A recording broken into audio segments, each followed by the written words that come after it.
खडबडीत रस्त्यावर सामसूम होती. रात्री पाऊस पडून गेल्याने पाण्याने रस्ते वाहून निघाले होते.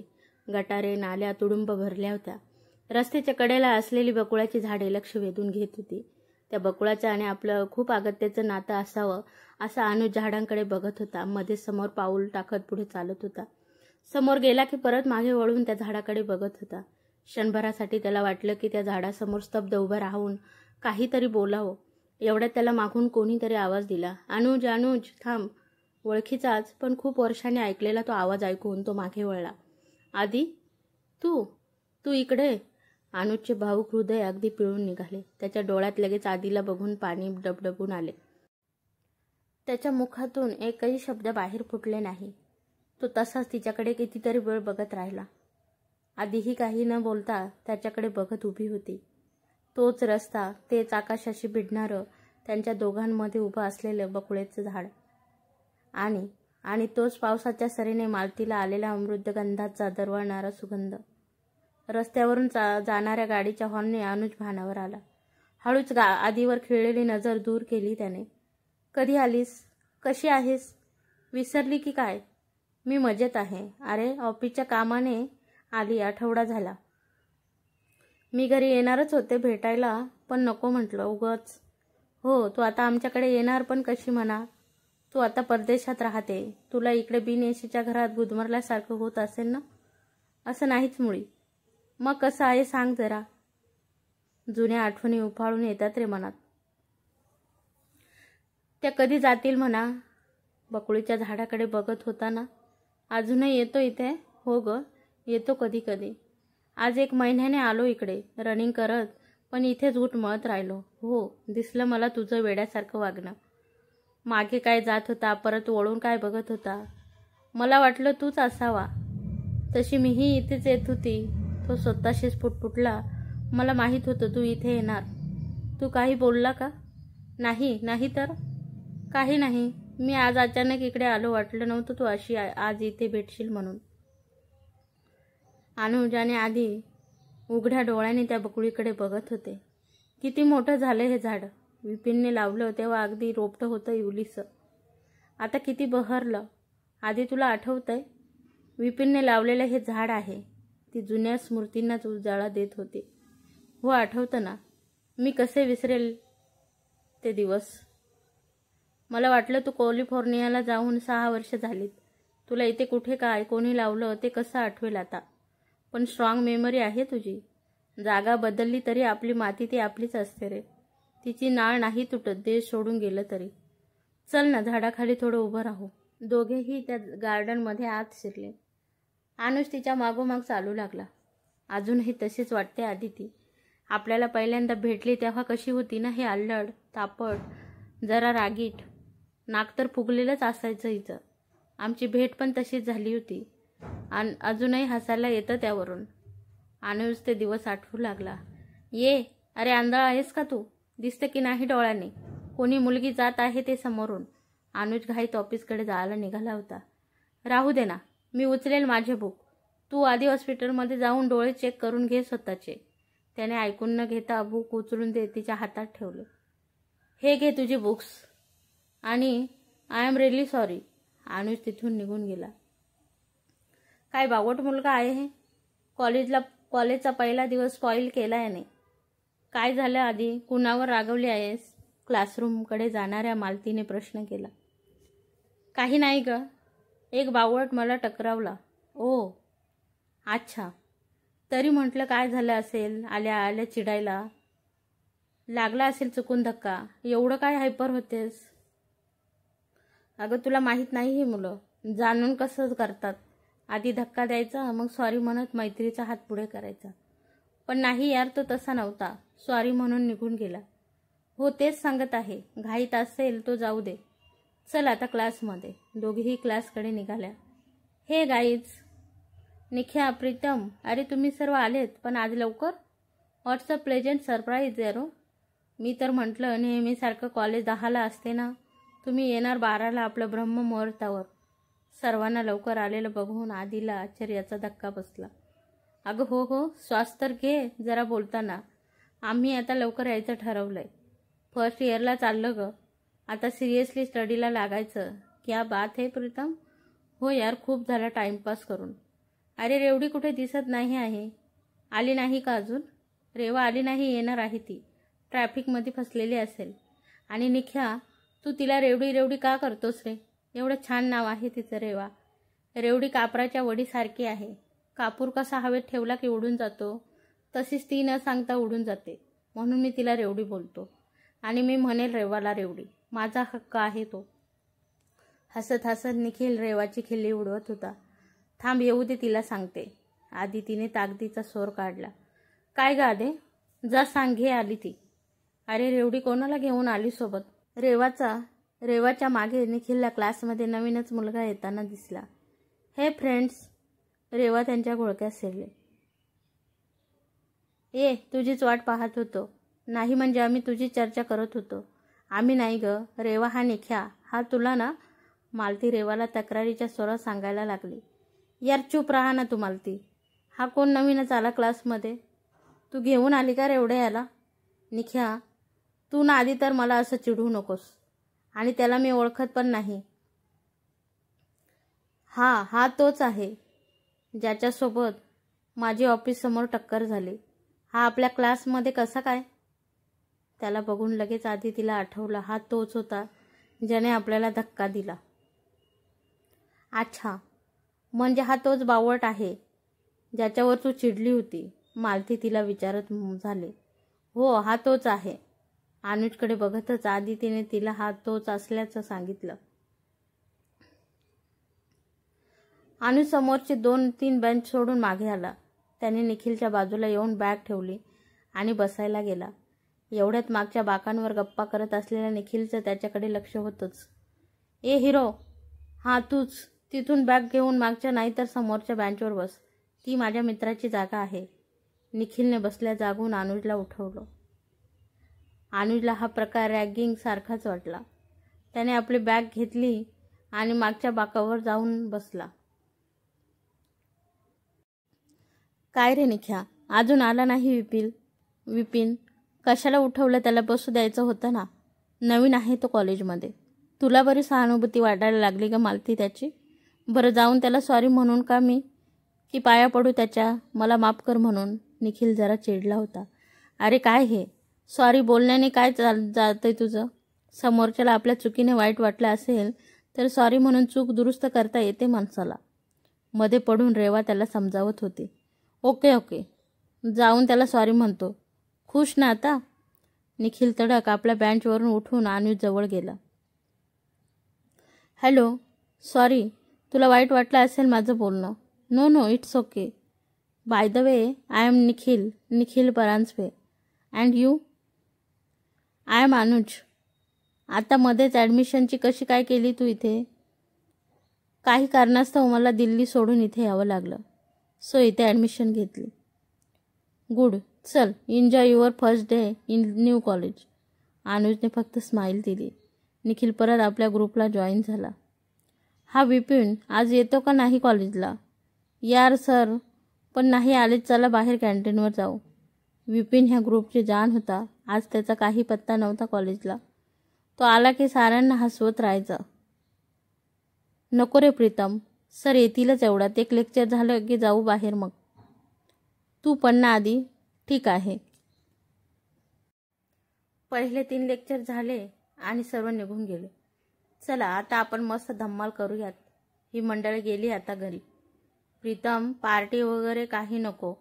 कॅन्टीनमध्ये जाऊन काही खाऊन घेऊ आणि निघू. मला डान्स क्लासला जायचं आहे. मालती, तुझे डान्स क्लास आणि तू धन्य हो. चला कॅन्टीनला. सर्वांनी आपापल्या बॅग्स घेऊन क्लासच्या बाहेर निघाले.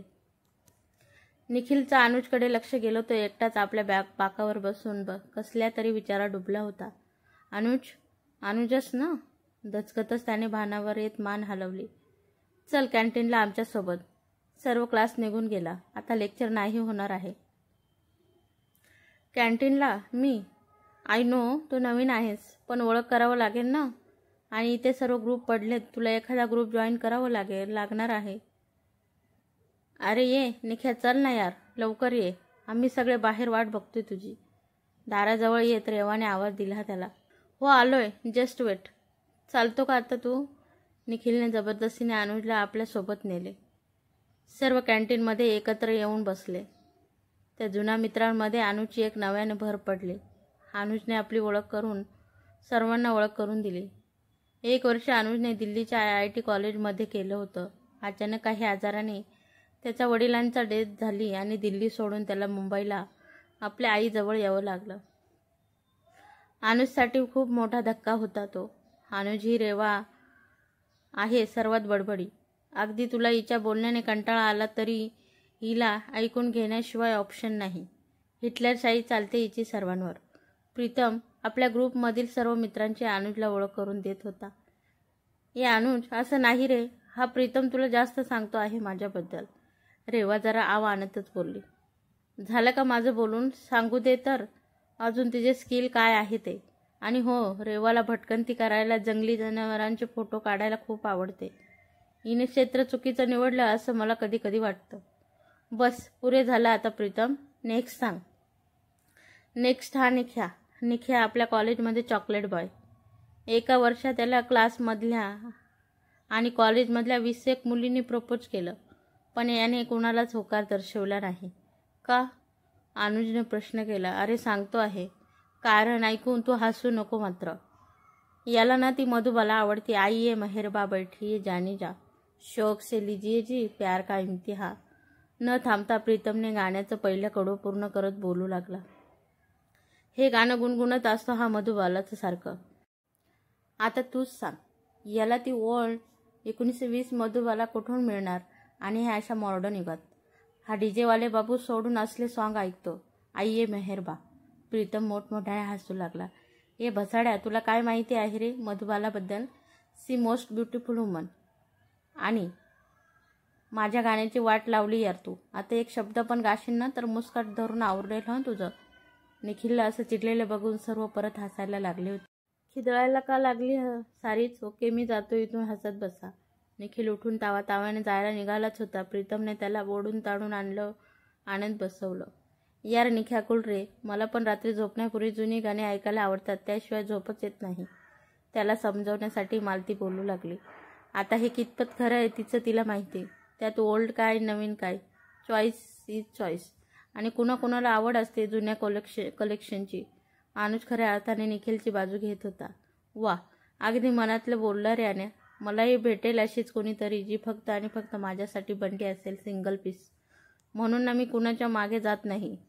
मरमिड कशी हवेत हळूवार उडत असते, ती पण तशीच ना सांगता येईल माझ्या आयुष्यात. प्रीतमच्या खांद्यावर हात ठेवून निखिल बोलला. बघू कधी भेटते तर तुझी मधुबाला. रेवा त्याला चिडवत होते. ए अनुज, तुझी पण आहे का कोणी? ती असेल तर आताच आम्हाला सांगून दे. नाही रे प्रीतम, अजून मी कुणाच्या प्रेमात पडलेलो नाही, पण कवितेच्या प्रेमात असतो नेहमी गुंतलेला. अरे वा, म्हणजे तू कविता देखील करतोस? भारी हं. तुला माहीत आहे आपल्या ग्रुपमध्ये आदिती सुद्धा खूप छान कविता लिहिते. चला तर आपल्या ग्रुपमध्ये आता अजून एका कवी महोदयांची भर पडली. मालती खूप खुश होत म्हणाली. तिला कविता लिहिता येत नसल्या तरी कविता वाचायला खूप आवडायच्या. अरे देवा, ही तीच तर मुलगी आहे. नाकावर फुगा. अनुज आदितीकडे सारखा बघत होता. विचारशून्य नजरेने, पण त्याच्या डोक्यात तर विचाराचं चक्रीवादळ आलं होतं. काय झालं अनुज? आदितीला बघून तुझ्या चेहऱ्यावरची स्माईलच उडाली. अनुजला असं विचारात पडलेलं बघून प्रीतमला आश्चर्य वाटलं. कुठे काय? काही नाही. छान आहे ना ती, पण कविता करते तर.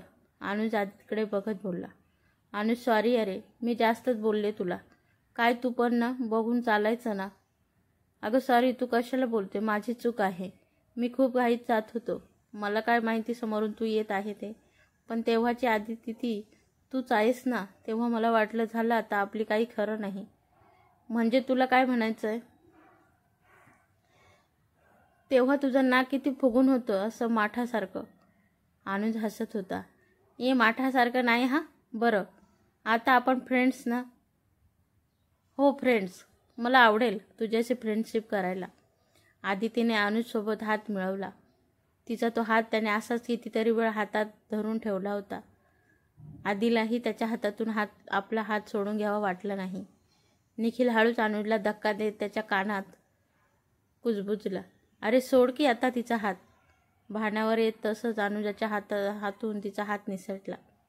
अनुज, आता सर्वांशी तुझी ओळख पटली ना? शिवाय तुला प्रत्येकाची नावंही माहीत झाली. काहीतरी खायचं मागू? आज पार्टी माझ्याकडून. आदिती ओरडली. हो हो, काय खाणार ते ठरवा आधी. निख्या, तू पण ना. इथे कॅन्टीनवर समोसा वडा शिवाय दुसरं काय असतं खायचं? पिझ्झा बर्गर खायचा असेल तर मोठ्या हॉटेलमध्ये चला इथून. मालती तिथून उठायच्या तयारीतच होती. एवढ्यात पाऊस पडायला सुरुवात झाली. पावसाचं असं अचानक येणं तिथे बसलेल्या सर्वांना नको होतं. पण अशा अचानक येणाऱ्या पावसाची अनुज आतुरतेने वाट बघायचा आणि पावसाचं स्वागतही मोठ्या उत्साहाने करायचा. रिमझिम सरींना बरसायला नुकतीच कुठे सुरुवात झाली होती. पाऊस तसा वेग धारण करत होता. विजेचा कडकडाट नव्हता की ढगांचा गडगडाट नव्हता. थंडावा काय तो सर्वत्र पसरला होता. वाव, पाऊस, हाऊ रोमॅन्टिक ॲटमॉस्फिअर. चला ना, आपण सर्व पावसात भिजूयात, मग मस्त कॉफी घेऊ. अनुच्या मनातलं बोलत होती आदिती. या आदे, तुला काय वेडं लागलं का पावसात भिजायला? रेवा चिडलीस तिच्यावर. किती गजगज असते ग आधी, मी नाही येत. प्रीतमने पावसात भिजायला नकार दिला. हे बघ प्रीतम, तुला यायचं नसेल तर नको येऊ. राहा इथेच बसून. मी भिजते एकटीच. ये थांब, आम्ही आहोत ना. तू एकटी कुठे चालली? निखिल, मालती तिच्यासोबत पावसात भिजायला उठले. खरं तर अनुजलाही भिजायचं होतं त्या पावसात, पण तो जागेवरून उठला नाही. त्याला आदितीला पावसात भिजताना बघायचं होतं. फुलपाखरू कसं मनसोक्तपणे आनंद लुटतो या झाडावरून त्या झाडावर उडण्याचा, आदिती तशीच पावसात भिजण्याचा आनंद लुटत होती. बसल्या जागून अनुज तिथं भिजणं, पावसात खळखळून हसणं, हाताने सरींना झेलणं, त्या सरी निखिल आणि मालतीवर शिंपडणं डोळ्याने टिपत होता. आपल्या नजरेत भरत होता ते दृश्य. त्याला तिचं असं मनसोक्त वागणं बघून आपणच पावसात भिजतो आहोत की काय असं वाटायला लागलं. एक मोठी सर धावून आली आणि मग सारखा संत पाऊस पडत होता. अर्धा तास तिघे पावसात चिंब भिजत राहिले. वेटर, 6 प्लेट समोसा लाना और 6 ग्लास कॉफी. प्रीतमने ऑर्डर दिली आणि त्या तिघांना आवाज दिला. निख्या, मालती, आदिती, या आता, खूप झालं पावसात भिजून. सगळ्यांनी मिळून नाश्ता फस्त केला. तसा पाऊसही केला होता. सर्व आपापल्या घरी जायला निघाले. अनुज कॉलेजमध्ये कारने यायचा. त्याने कार कॉलेजच्या मेन गेटसमोर पार्किंगला लावून ठेवली होती. सर्वांना गुड बाय बोलून अनुज मेन गेटवर आला. कार पार्क केली आणि घराची वाट धरली. वाटेत एक ब्रिज आला. पुढच्या चौकातील सिग्नल रेड असल्याने मागे पुलावर गाड्या जाम होत्या. कशी तरी त्याने वाट काढली. ट्रॅफिक एवढं गच्च भरलेलं, अर्धा तास तरी लागणार होता. म्हणून अनुजने रेडिओ लावला आणि बसला गाणे ऐकत. एवढ्या त्याचे लक्ष काचेच्या बाहेर गेलं. काच त्याने खाली घेतली. मुसळधार पावसाच्या दिवसातही घामाघूम झालेला एकजण त्या चढावरून हातगाडी ढकलत होता. अनुज उजव्या लेनमधून ब्रिजच्या वरच्या टोकावर आलेल्या त्याला पाहत होता. खूप जोर लावून तो गाडा ढकलत होता. रापलेल्या मानेवरून ओघळणारा घाम सळसळत जात होता. गुडघ्यापर्यंत दुमडलेला पायजमा, टरारून फुगलेल्या पोटऱ्या. कधी एकदा हा चढ संपतोय असं त्याच्याकडे पाहून वाटलं होतं. शेवटी एकदाचा तो चढ संपला. आता उतार. आजूबाजूला ट्रॅफिक जाममुळे वैतागलेली पब्लिक. अस्वस्थता घालवायची म्हणून असेल उगाच वाजणारे हॉर्न. त्या गाडीवाल्याकडे सहानुभूतीने पाहणाऱ्या कित्येक नजरा. सिग्नल सुटला. अनुजची लेन तरीही जाम. डाव्या बाजूने लेन निघाली. तो गाडावाला निघाला. अनुजने लेन साधारण अर्ध्या मिनिटांनी सुटली. ब्रिजच्या उतारावर तो त्या गाडीवाल्याला पाहत होता. क्षणभरासाठी अनुजला वाटलं होतं त्याला मदतीला जावं, पण ती गर्दी जवळ लागून असलेल्या गाड्या, त्यात अनुजही. ही गर्दीच आपल्याला त्याच्या मदतीपर्यंत पोहोचायला आड येत आहे. मगाशी ब्रिज चढताना करावी लागली होती त्यापेक्षा अधिक कसरत त्याला आता उतारावर करावी लागत आहे. आयुष्य असंच असतं नाही का? कष्ट दुःख असतं तेव्हा काही ध्येय असतं समोर. तेव्हा आपण त्या ध्येयाकडे नजर ठेवून त्रास सहन करत तो चढत असतो. ध्येय साध्य झालं, हवं ते यश मिळालं की मग खरी कसरत सुरू होते. अपयश यश एका नाण्याच्या 2 बाजू असल्या तरी भिन्न आहेत. यश मिळवणं कठीण असतं ना, पण त्या कष्टांना मिळालेलं फळ आपल्या कर्तबगारीचं असतं. आपल्या वडिलांनीही शून्यातून असं जग उभं केलं तेव्हा कुठे ड्रीमर आजही खंबीर उभं आहे. पण डॅड आपल्यातून निघून गेले हे सर्व मागे टाकून याची त्याला आठवण झाली आणि तो भागू झाला डॅडीसाठी, त्यांच्या नसण्यासाठी. गाड्यांचे हॉर्न वाजू लागले. किरकोळ आवाजाने अनुज विचारातून जागा झाला. त्या गर्दीतून अनुजची गाडीही निघाली आपल्या वाटेने. कॉलेजचा दुसरा दिवस उजाडला. पहिल्या दिवशी अनुजला चांगला ग्रुप मिळाला होता आणि अनुजने त्याच दिवशी ठरवलं आपण ह्याच ग्रुपला धरून राहायचं. छान आहेत ना सर्व.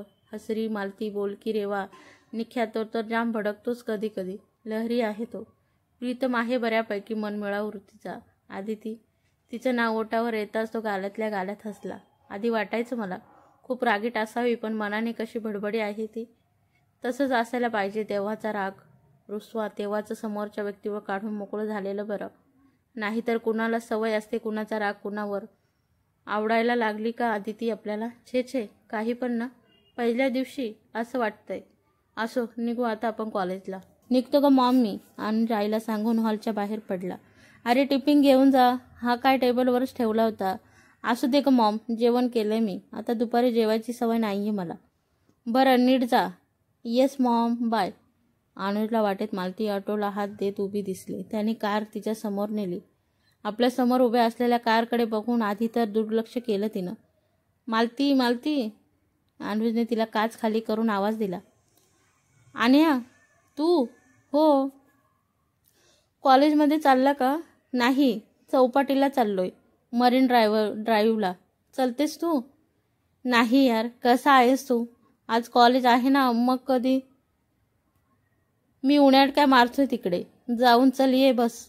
कॉलेजलाच चाललोय. अरे ये. मागे काय गेली? मी समोरचा दार उघडला ना. तुझा ड्रायव्हर नाहीये मी. समोरच्या सीटवर येऊन बस. मला वाटलं तुला काही अडचण असेल तर. मला कसली का अडचण? ही कार तुझी स्वतःचीच आहे? नाही, चोरीची आहे. कालच टाका टाकला एका गॅरेजवर. कहाणीचा पहिला भाग आपल्याला कसा वाटला कमेंट्समध्ये नक्की सांगा आणि आवडल्यास लाईक करा, शेअर करा आणि महत्त्वाचं म्हणजे चॅनलवरती नवीन असाल तर चॅनलला सबस्क्राईब नक्की करा. धन्यवाद.